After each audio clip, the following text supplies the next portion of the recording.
if you have Lie group G,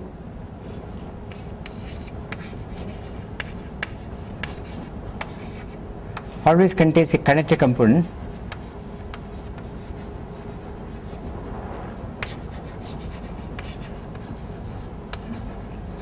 to identity called G0. Okay, it always contains it. Then, but I showed you how to construct this G0, or at least the outline. Okay, that we follow this way. A, there exists a neighborhood of identity call it U. Okay, it consists of all G epsilon, some number epsilon 0, such that G epsilon, so that G epsilon belongs to U means belongs to U. Okay. This I did not prove. This is U is called group germ.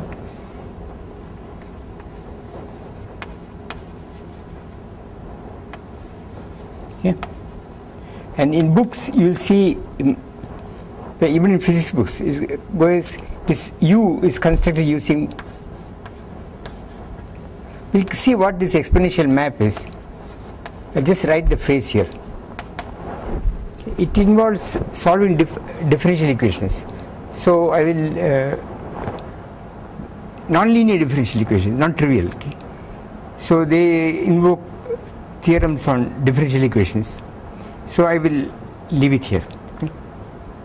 But in explicit cases we can see it, what is happening. Okay?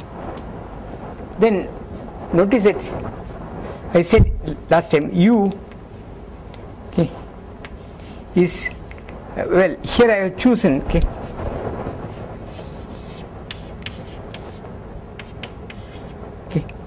by choice of epsilon, by choice of epsilon. The coordinate is chosen, so the origin is parameterized by the 0 conventionally. Okay. Now, U is connected.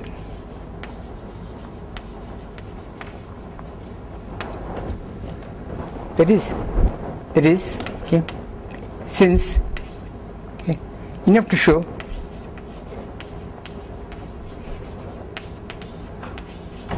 that is connected to E, to identity, right? Because then I can connect any 2 points via origin. Okay. Okay. Then we can connect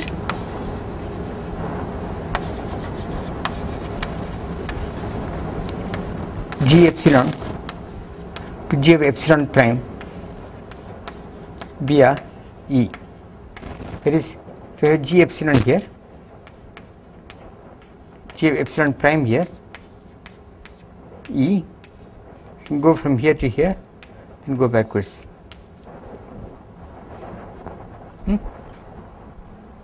So how do I do this? This is rather easy in this case. Okay. Now G of T epsilon, okay, because T0 and 1 is in U, because it's a like a ball, like open ball. Okay, all points less than epsilon are here. So T epsilon may be an n-dimensional vector. T is a parameter. Okay, is in U, and G of 0 is identity.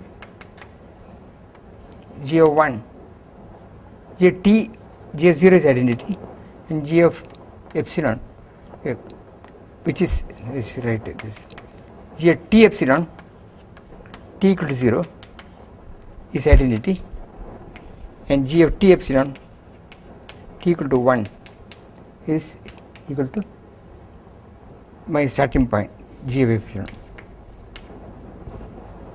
Okay, so I can draw if you like straight lines. Okay, then now G0 is a union on k u to the k. I want to show it is connected. No, it's also connected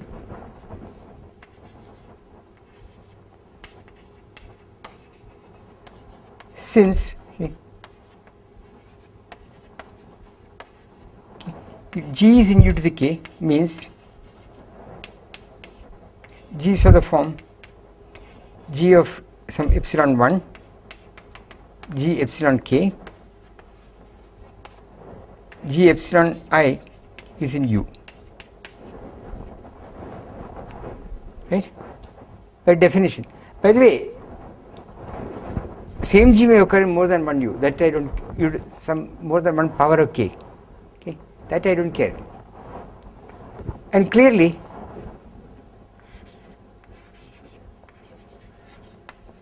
G of t, which is G of by definition G of t epsilon 1 G t epsilon k, okay, 0 t 1, okay, connects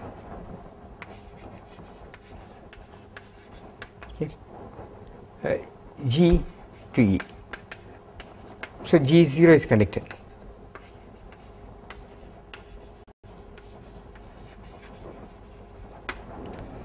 Okay.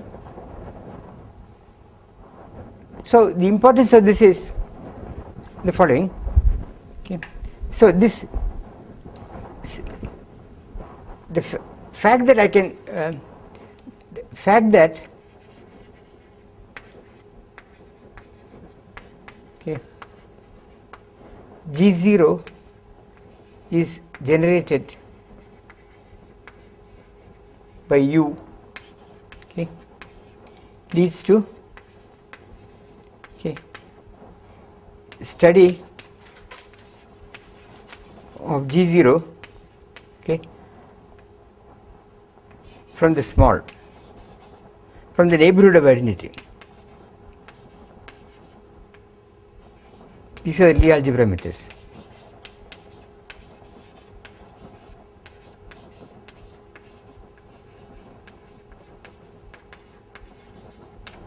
Okay. So this is the heart of the Lie algebra method.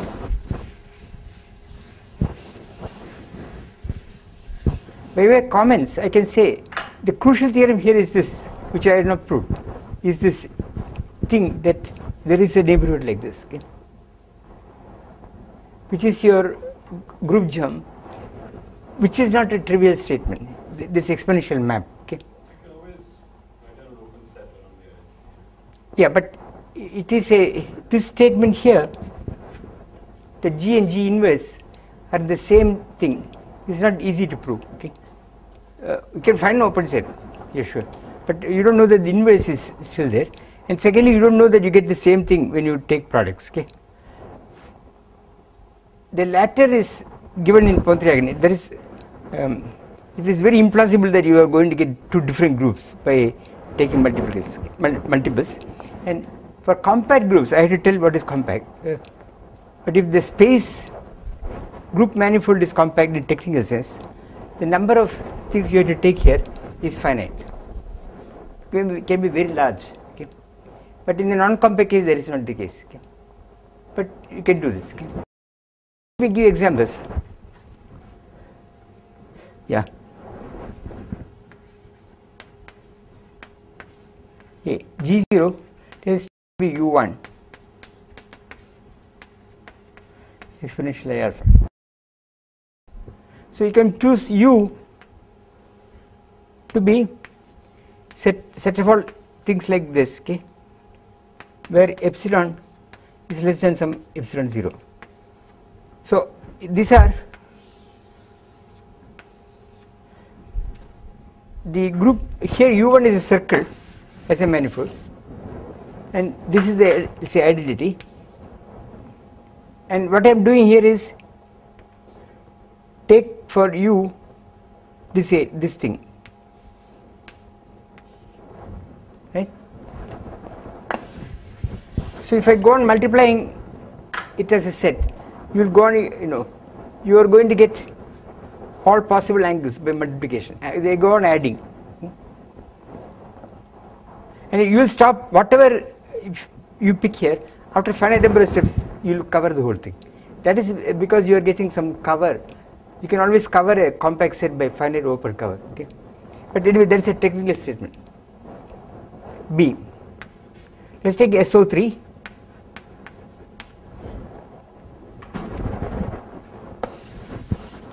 Here, as I told you yesterday,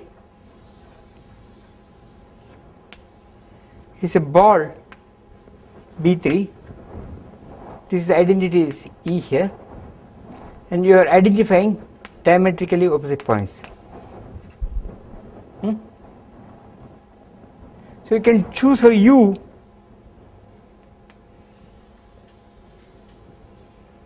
anything like this of radius epsilon. Okay, so you can choose for U all rotations of angle less than epsilon, but about around every axis. Okay, so U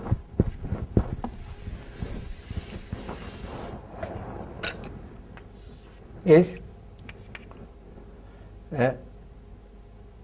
consists of rotations by angles epsilon less than epsilon 0, okay, about every axis.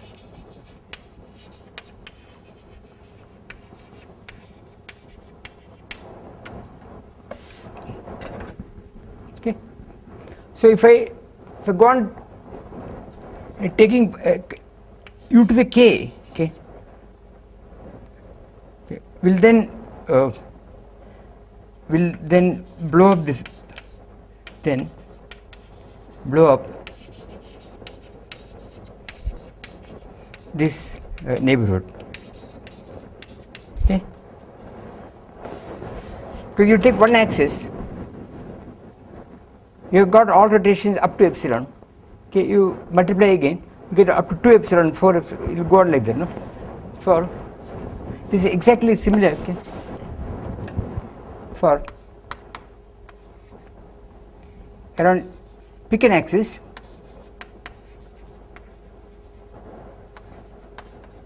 okay, U has axis n, U has rotations up to epsilon, okay. So clearly u squared u to the k has rotations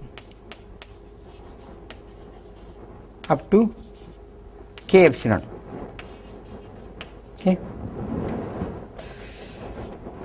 So you will go to the boundary, then okay, then you now choose all axes. Now vary axis. Yeah. So then you get all possible rotations in the entire group. Okay. So the neighborhood of the origin somehow contains the information about the global group. Okay. This is very similar. Lie group, I told you that the composition function is analytic. That is, you know what is meant by analytic. The power series converges even on the real axis.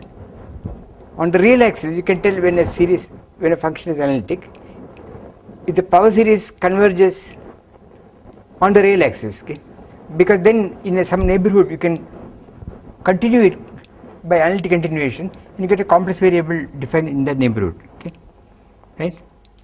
So you can tell whether some function is boundary value of an analytic function, okay. That's the correct way to say. Okay. So here the composition function is real analytic. But you know that if you have a real analytic function, suppose I'm telling you that I have suppose I give you a power series expansion, say 0 to infinity an x to the n, okay, for x less than some epsilon, and it converges, okay, converges absolutely, etc., etc. Okay. If it converges up to some point, it will converge absolutely beyond that, below that. Okay. Then by standard theorem, I think Cauchy or whatever it is, this can be made into an analytic function by writing z to the n. Right? If it converges on the real, you can make it complex analytic in some small region. You can analytically continue it. But then by theorems on analytic continuation, the function is unique. Okay? The analytic continuation globally is unique. This is called the germ of the analytic function. Okay? It's unique, you can go on covering the whole plane. Okay? Then you might need branch cuts. You may be, you have come across branch cuts, branch points, square root of z. It may be that you have to enlarge the complex plane by going to Riemann sheets, okay, to complete the definition of the analytic function. But you can do it. There is a canonical way of doing it. Okay. There is the same thing that happens here for Lie groups, but there are additional structures here. Namely the group property itself. So the possibilities are much more strict. Okay. Okay. But the idea is the same. Why this happens is the same. So now, now I want to say, okay, a third way, okay, second way, okay, invariant integration.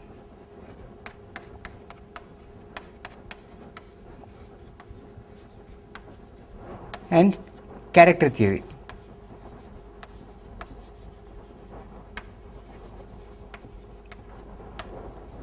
The whole idea I am telling you is there are several ways to approach representation theory of Lie groups.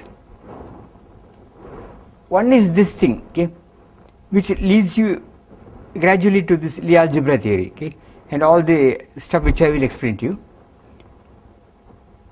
The second is invariant integration. So here the inspiration comes, we saw that in finite groups, for finite groups, okay, we had the notion of invariant integration. Let me put integration within quotes.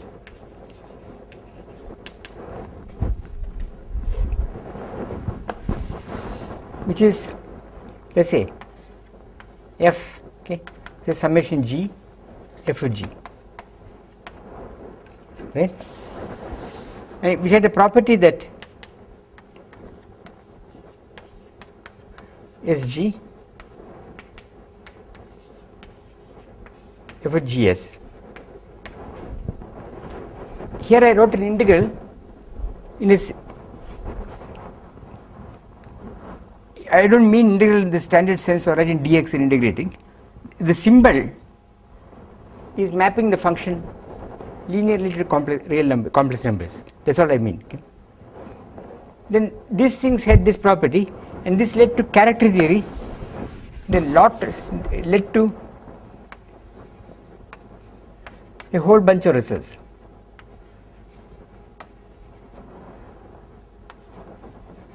Set of results, okay, including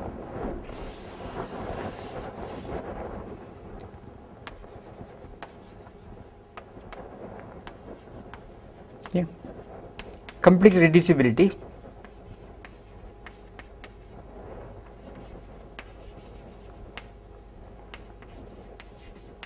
okay,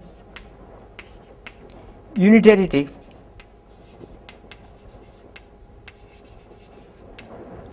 of all IRS, right, in character theory.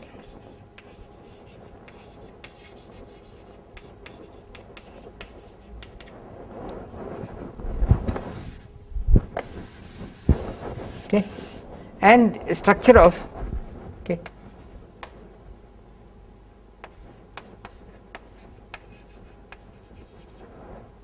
regular representations.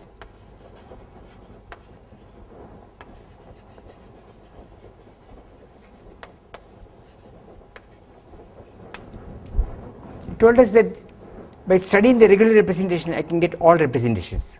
Okay, so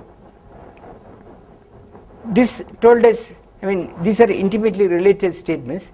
When we proved that the number of classes in a finite group is the number of irreducible representations, we were using character theory. Okay, similar things were being used here. Okay, all of this is coming just from here, this equation and Schur's lemma. This equation plus Schur's lemma. Schur's lemma is quite general. Okay, so the question is, can I do invariant integration for Lie groups? Okay. So the invariant integration is the statement, okay, the following statement, okay, theorem. What if, so let me put it this way. For Lie groups,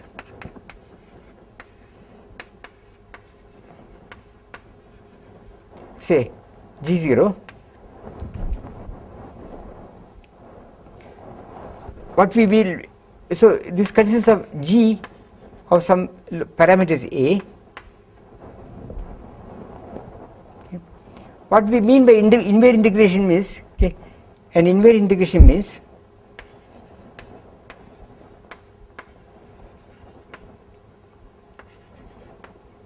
integration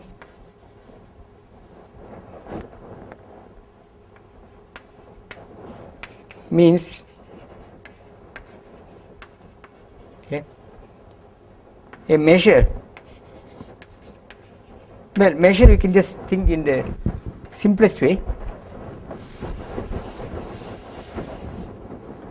Let me call it d mu of G, which in local coordinates will be some phi of A.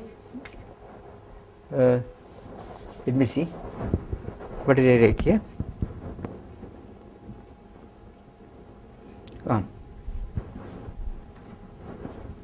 Let me write dl r of G. Okay,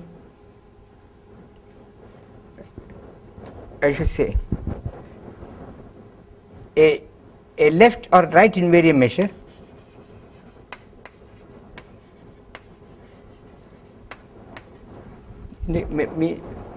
means a measure rho Lr. Okay, so the form rho L R of A dn of A, okay, which is such that left invariance measure, there are two in general, okay, means that if I integrate on M on G0 of any function d mu G f of G, so this integration is the usual thing, you put this local coordinates and integrate. Okay. I mean, this, of course the coordinates are not globally valid, but what happens is that these are all non-validities on some surfaces of lower dimension, so integral they will wash away. Okay. I will make more remarks on how to write them nicely. Okay. Huh? Rho L is multiplying, is a Jacobian factor. I will give you the Jacobian factor. So this is left invariant is FL, okay, and it is left invariant is equal to this one d mu L of G times, say, f of any left at G for all H. Okay. So you to do the integral, you will put this here and you have to rewrite this in local coordinates and then integrate in the usual sense. looks very awkward. It is in fact awkward in local coordinates, but there are global formulae which I will give. Okay. But I will give you the answer. Okay. Right invariance means similarly. So left is this way. Okay.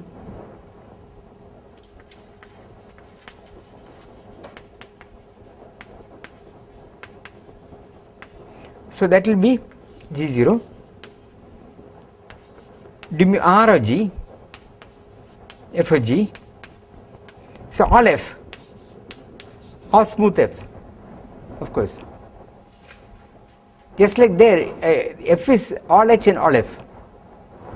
So this is equal to d mu r of G f of gh.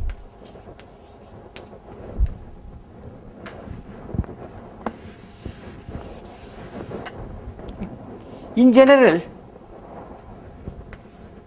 I will tell you when they are equal. Rho L is not equal to rho R, but they exist for a very large class of groups. The cases we consider, in fact, they will be equal. I will tell you the conditions where they are equal. Okay. So what is the formula? Okay. So I will give you a formula for rho L rho R. Okay. If say G of A G of B is G of A times G of B is G of phi AB,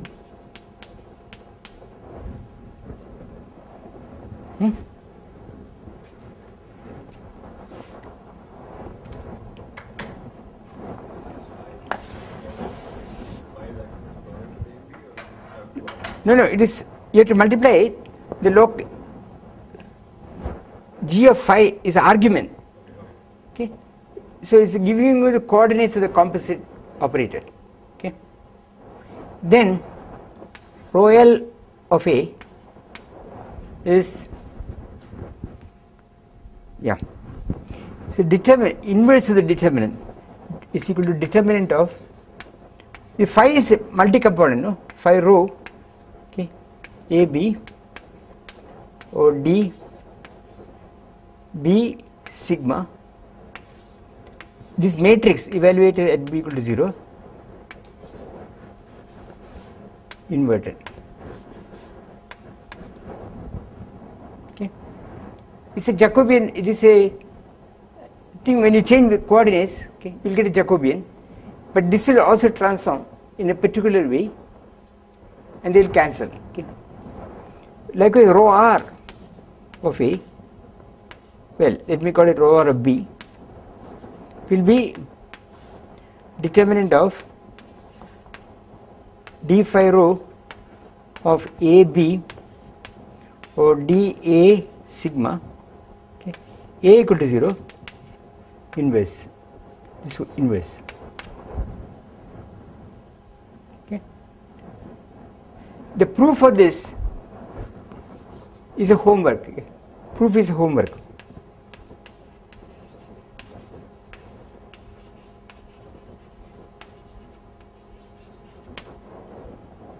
It is not difficult. You have to look at this formula and differentiate and get identities for the determinants. Okay. Then you will find the answer here, which I have given you.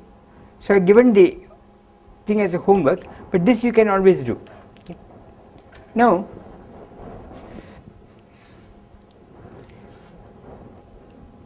this looks complicated because this is like introducing Euler angles, but this shows the existence of these measures. Okay.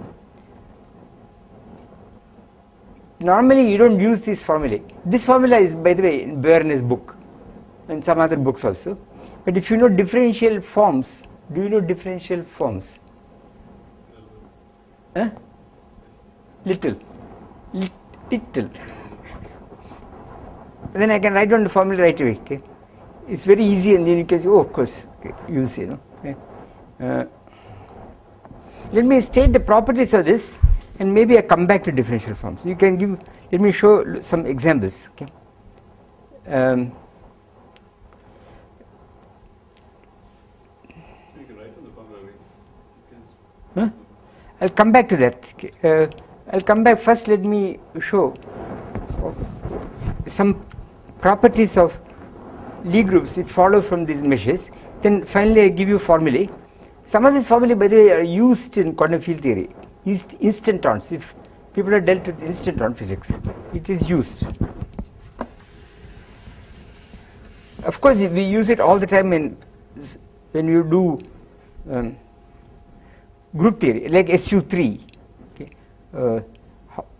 When you have to deal with invariant functions on, when you deal with functions on SU3. For example, when you do Feynman graphs, there are so-called large n expansions and so on, where these things come up. But never mind. Okay. Okay. First is the following. Let's write remarks.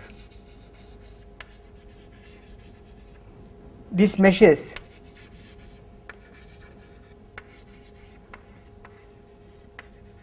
are unique up to overall constants.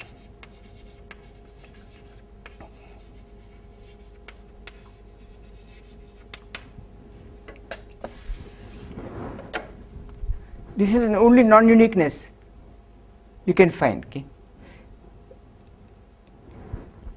The reason is that if you write anything else, basically you have to prove, what will happen is if you try writing anything else, you can only with this multiply by some function on the group. Okay. But then if you apply the invariance property, you will end up by proving that this what you put here is a constant on the group. Okay. By using this formula. Okay. Because that it will let this, if you insert things here, you cannot change. It is, you put this formula has to hold. But if the damn thing you put here changes, you will get extra factors here which have to stay the same. Okay. So for this reason, these are unique. Okay. This is important. Secondly, the following statement is true. Okay. 2. D mu LR are actually meshes.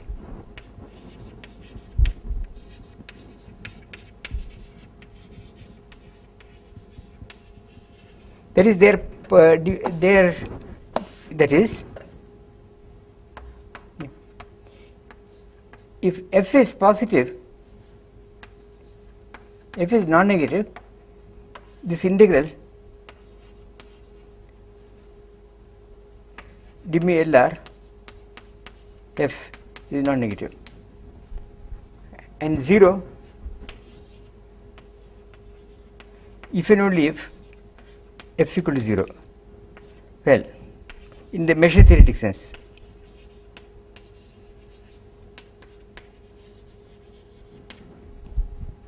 okay. So it's actually a measure, is a volume. Okay.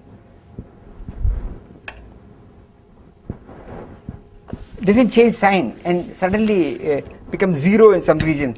That kind of thing does not happen. It's because of the invariance. If it is non-zero in some region, because of the invariance, you can translate the non-zero region all over the place. The damn thing doesn't change. Yeah. So it is homogeneous. What you are attaching to as a dA, like translate dx on a line. Okay, dx on a translationally invariant way of integrating. Suppose I take a line, I write something like d mu of x for integration, and I require that this is invariant. Okay. Here also, what this means, this equation here, okay, can be written as d mu L G0G Hg is d mu L of G, and likewise I can say d mu L R of GH is d mu R G. Okay. There is, if you change variables of integration like this, nothing happens. Okay. So if suppose I am given this equation on an ordinary line, the only possibility for this d mu x is some f of x dx, right? There is nothing, because there is only local coordinate is only possible, but this says f is a constant.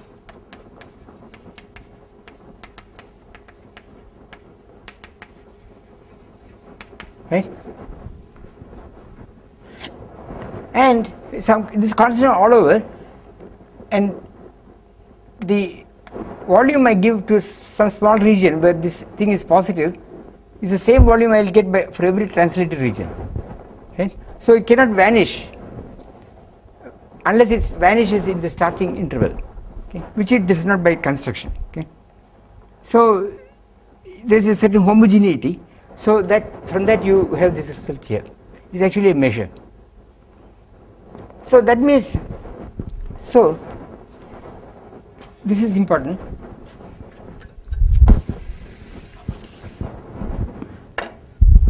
So consider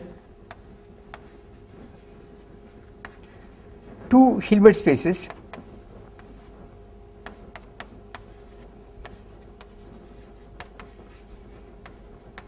okay. HL. So I have to give you scalar product, okay. L is right, which is d mu L of G alpha bar of G beta of G, okay, and I write HR, which is alpha beta right, which is d mu R of G alpha bar of G beta of G, okay.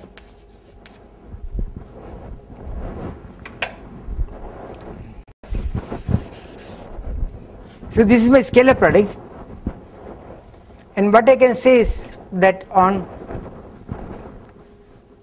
HL, HR, the left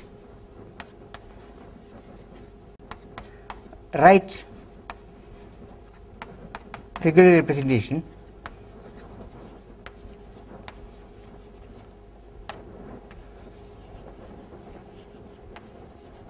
is unitary.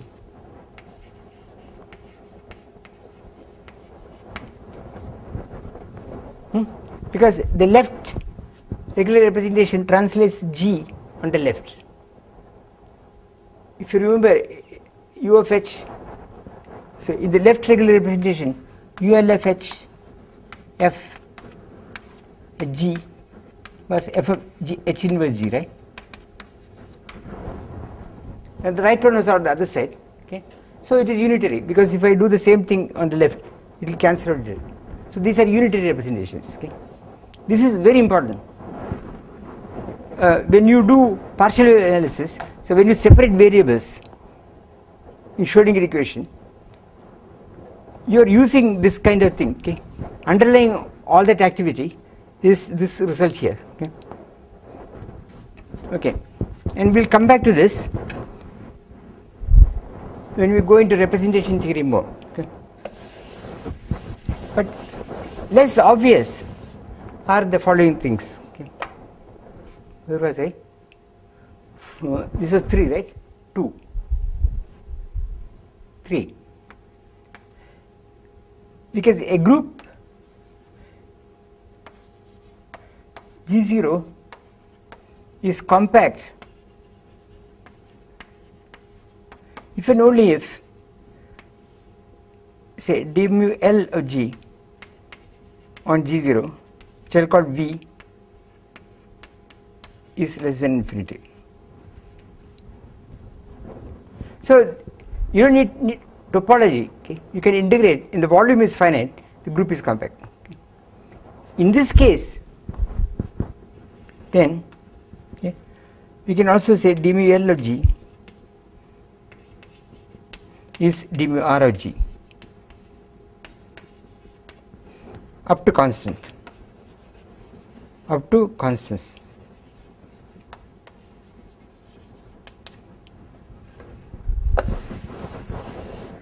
So in this case, the left and right invariant measures are the same. Okay.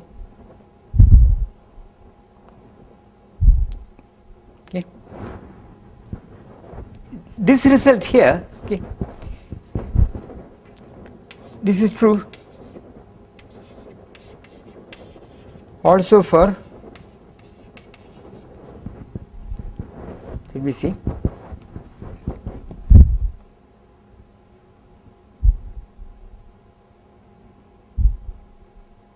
yeah, this result is also true for abelian and simple groups, simple and abelian.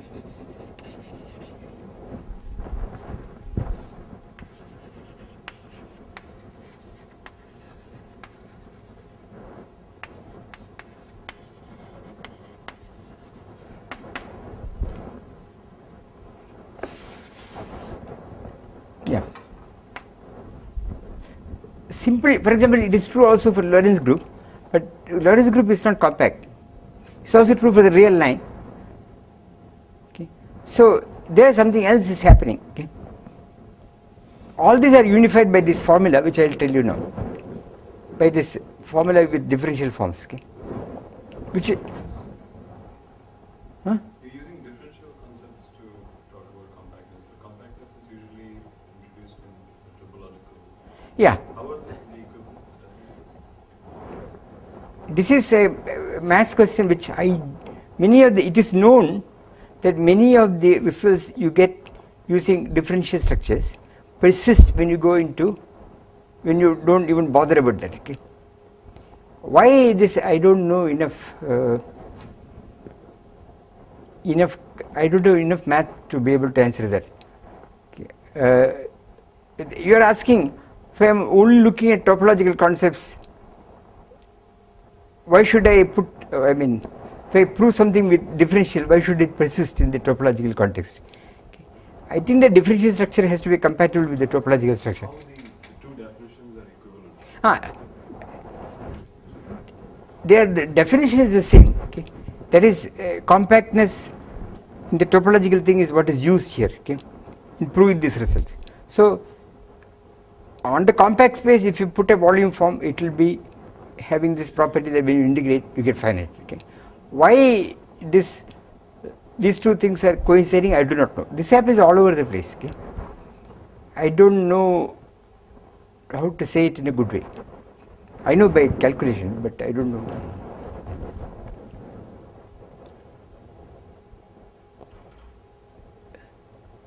Vanga.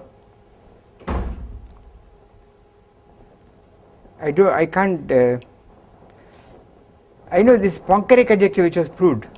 Okay, you have heard about the Poincare conjecture, which was proved very recently, Perelman and so on. It uses all those conjectures are purely topological state based. Poincare conjecture is that the only closed, that is compact boundaryless 3 manifold which is simply connected is 3 sphere. That is a statement. Okay. It's purely topological statement. Okay. But it is proved by what they call Ricci flows, some general relativity ideas, okay, which came from quantum field theory using renormalization group. Okay. So completely different ideas coming from, actually if you look in Perelman, he will say he got it from work on quantum field theory. Okay. Okay. So then he applies. So why? But there is a background which I don't know.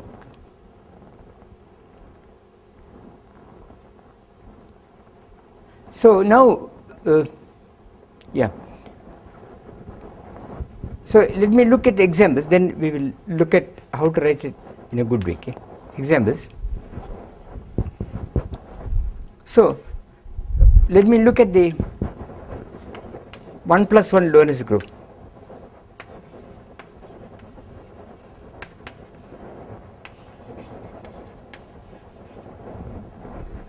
Let me work it out. Here, so this is 1+1. Okay. So very often people write this as SO11. Okay. The metric is 1 minus 1. Yeah, right.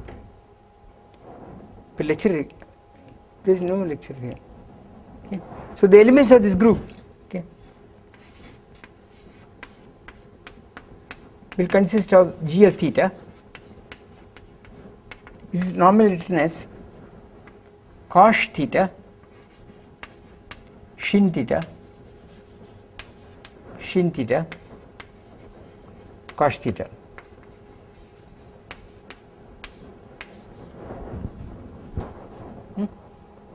Hyperbolic theta, and you can check that g of theta 1, g of theta 2 is g of theta 1 plus theta 2. Okay. This theta is called rapidity variable in physics.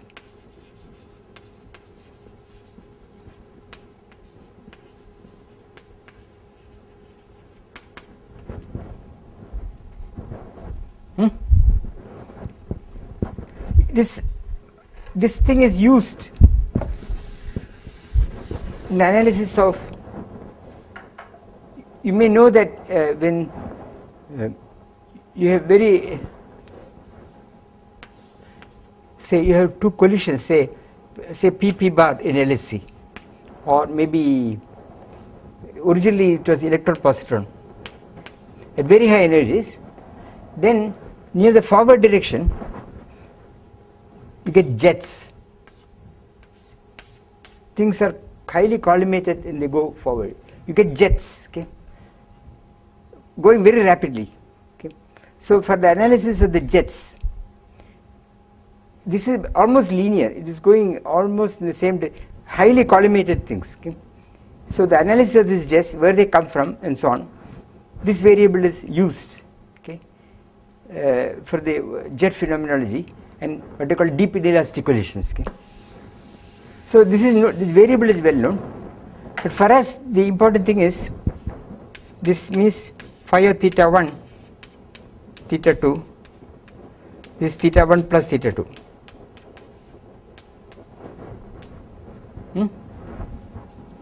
So we can see this is simply addition. So this thing here, d phi theta 1 theta 2 or d theta 2, there is no determinant, theta 2 equal to 0 is equal to theta 1 is equal to 1. This is also the true for d phi or d theta 1 of theta 1 theta 2. Here I said theta 1 equal to 0. Okay. So you can say that rho L of theta is equal to rho R of theta, and you can set it equal to 1. Okay. So the left and right invariant measures are the same. Okay. But this comes from the fact that this group is abelian.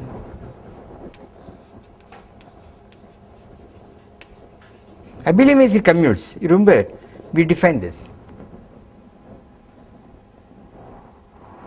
But the group volume d theta, here theta can be any value from minus infinity to plus infinity, is infinite. So group non-compact.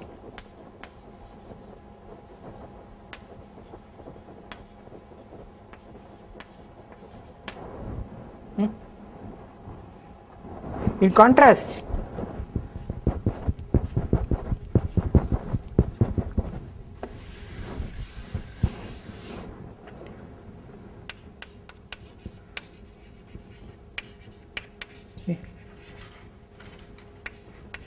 if I look at u1, which is exponential I theta, but here theta is between 0 and 2 pi. But notice that theta is not a global coordinate, because 0 and 2 pi are giving the same point. No? But for integration who cares? You remove the point. It doesn't make any difference because manifolds of lower dimension don't make any contribution to integration. Okay? So this is not global coordinate, but doesn't matter. But here, since the local coordinate is theta, okay, since this equation is true,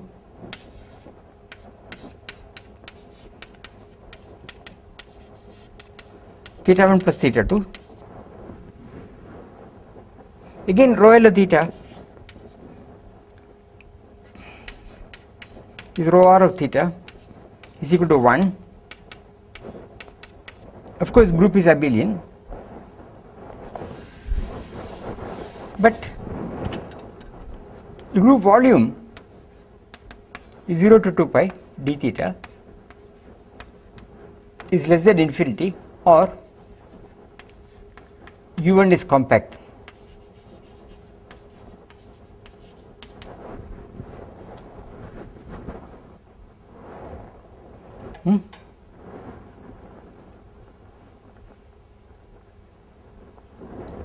And finally, okay, let me write down the answer instead of trying to make it plausible. Let's look at the SO3 group.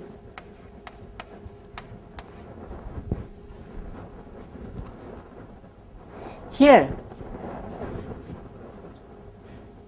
from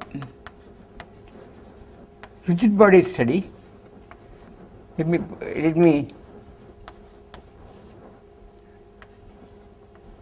in classical mechanics, okay, we know that R in SO3 can be written as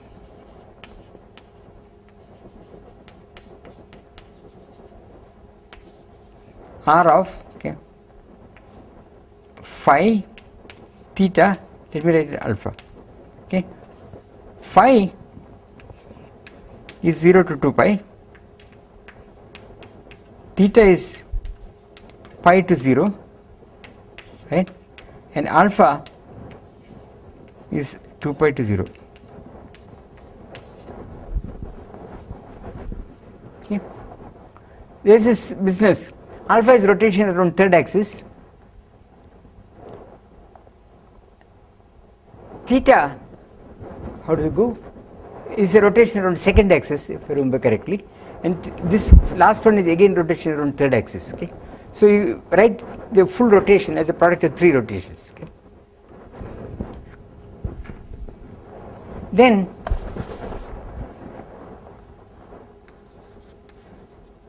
let's write d mu L of for the SO3, okay, Gr, I give you the answer, d phi d cos theta d alpha. I am not deriving it. There are trick ways of deriving it. You will notice that these two factors, these are just the volume form on the 2 sphere, and this is the missing thing, the rotation which leaves a point on the sphere fixed. Okay. So, but anyway, what I want to compute is the volume, okay, which in this case is integral of this form,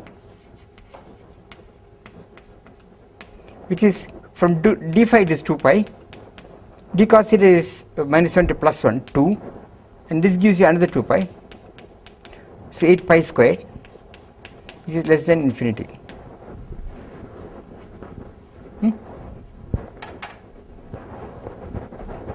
So SO3 is compact,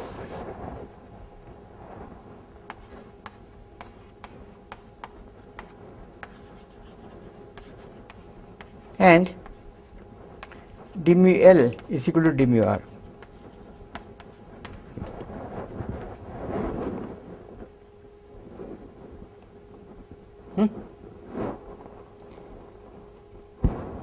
In the book I have given some plausibility arguments for this. Okay.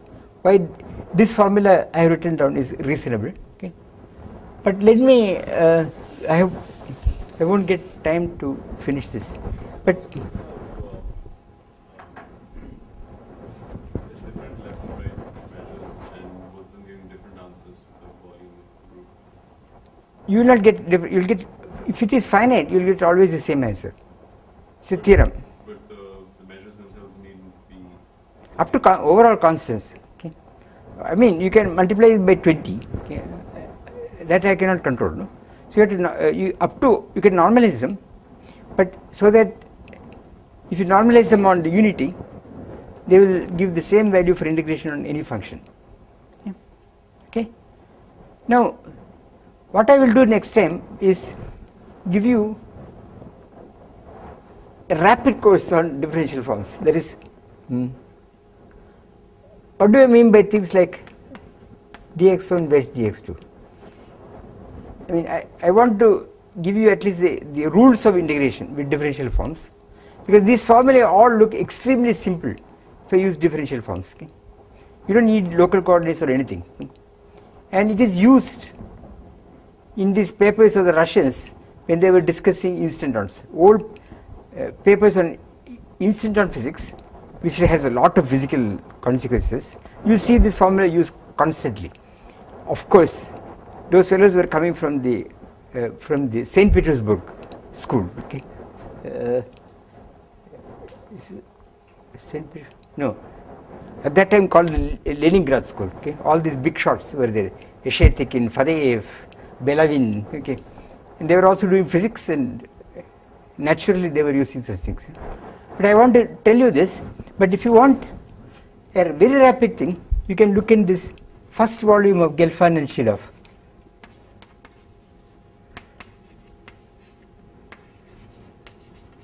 Generalized functions.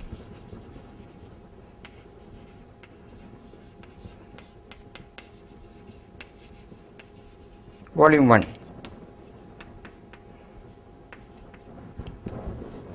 There is a very short section on how to manipulate with differential forms. Okay.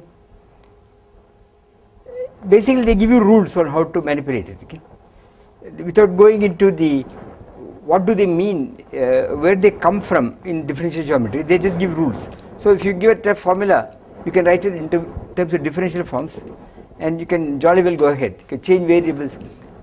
The advantage is change of variables won't make any difference. Okay, you automatically pick up the right Jacobians. All these things will be taken care of. Okay.